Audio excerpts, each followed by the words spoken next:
똥꼬에 손을 넣어서 이렇게 마사지 해주니까 괜찮아요. 그래서 집에서 본인이 전립선 마사지 하는 경우가 있거든요. 어떻게 생각하십니까?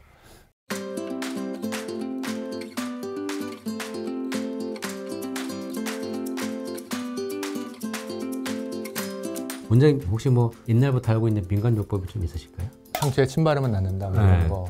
된장 바르면 낫는다 뭐 이런 게 있는데, 감기 가면 사우나 가서 이렇게 푹 뒤지면 감기가 낫는다 하는 것처럼 이제 전립선도 민간요법이 좀 있나요? 흔히 알고 있는 거는 뭐 좌욕을 한다든지 아니면 뭐 소팔메토 같은 어떤 식물성 영양 보충제 같은 거 쓰면 된다든지 하는 그런 것들이 아마 말씀하시는 것 같은데요. 뭐 환자분들도 오셔서 그 얘기 굉장히 많이 하시거든요. 뭐 내가 어디서 소팔메토를 선물을 받았는데 이걸 먹으면서 좋아져가지고 이제 기다리다가 안 좋아져서 왔다 뭐 이런 식으로 얘기하시는 분들이 많은데요. 이거는 이제 양약, 그러니까 지금 화학 성분의 약들이 없을 때, 지금 우리나라로 따지면은 한약이죠. 한약이죠. 네, 맞습니다. 그래서 이제 인디언들이 주로 먹던 그런 어떤 소팔메토나 식물에 추출되는 성분이 요새는 이게 약품처럼 가공돼서 나오는 것들이 좀 있기 때문에 예전보다는 많이 좋아진 건 사실이지만, 그래도 우리가 흔히 쓰는 전립선 약처럼 좋은 건 아닙니다. 어떤 젊은 사람들이 비뇨기과 와서 전립선 통증이 있어서 진료를 받았는데 원장님이 전립선 마사지를 해줘요.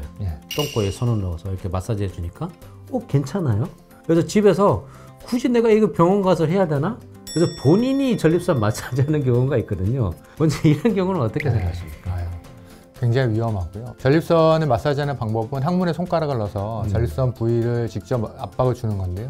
이 직장은 굉장히 벽도 얇고 그리고 항문하고 인접해 있기 때문에 대장균이라든지 이런 세균이 많아서 파열되거나 상처를 입었을 경우에 회복이 굉장히 어렵습니다. 당뇨가 있는 분들이라든지 이런 분들은 뭐 폐혈증까지 이런 경우가 쉽게 발견되기 때문에 절대로 이게 자세도 안 나오는데 본인이 막 함부로 하시면 안 되고요. 그리고 어느 위치인지도 모르기 때문에 뭐 손가락을 함부로 넣어가지고 할 일은 아닙니다.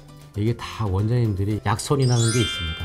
그래서 혼자서 절대 하시면 안 된다는 거 꼭 알아두시면 좋으실 것 같고요. 그럼 원장님, 이게 마사지 하면은 처음에는 좀 효과는 좋지만은 이게 뭐 완전 치료가 되지는 않는 거죠? 전립선 마사지를 하는 근본적인 이유는, 우리가 전립선은 피막에는 혈액순환이 굉장히 좋지만 이 전립선 내부는 굉장히 혈액순환이 안 좋기 때문에 이걸 인공적으로 압박을 하면은 순환 자체가 개선이 되니까, 그래서 그런 것들 때문에 전립선 염증 환자들한테 일부 도움이 됐었는데요.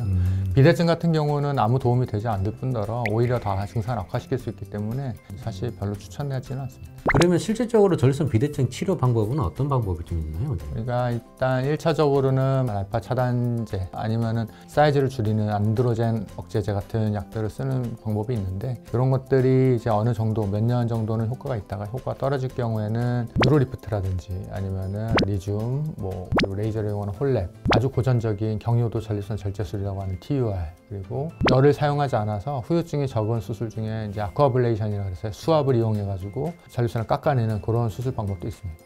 요새는 뭐 내시경으로 얼마든지 비침습적, 그러니까 어떤 칼을 대지 않는 식으로 많이 치료가 가능하기 때문에 뭐 위험하거나 어려운 수술은 아닙니다. 저 개인적인 생각인데 모든 병은 골든타임이 있다고 봅니다. 감기도 마찬가지. 느낌이 있다 그러면 감기약을 미리 먹던가, 잠을 좀 푹 자면 또 면역성이 올라가니까 또 감기가 안 들어오고 뭐 이런 부분이 있는데, 이 전립선 또 이게 골든타임이 이 적용이 되죠, 원장님? 네, 그렇습니다. 우리가 전립선이 근본적으로 문제를 일으키는 거는 결국 방광벽을 망가뜨리기 때문인데요. 이 시기를 놓치게 돼서 이제 비가역적인 어떤 방광벽이 두꺼워지고 그게 아주 고착화되면은 수술을 해도 다시 돌아오지 않기 때문에 사실 그 전에 미리 치료하는 게 맞긴 합니다. 채널을 돌리다가 전립선 건강기능식품이 나와서 멈췄다 그러면 오셔야 돼요. 이미 생각이 갔기 때문에 그런 분들은 빨리 오셔서 골든타임 완전 넘어가기 전에 진단을 받고 치료를 하시는 게 이게 더 몸에 좋다고 보시면 됩니다. 그럼 다음 시간에 더 유익한 정보로 찾아오도록 하겠습니다. 원장님 감사합니다. 네, 감사합니다.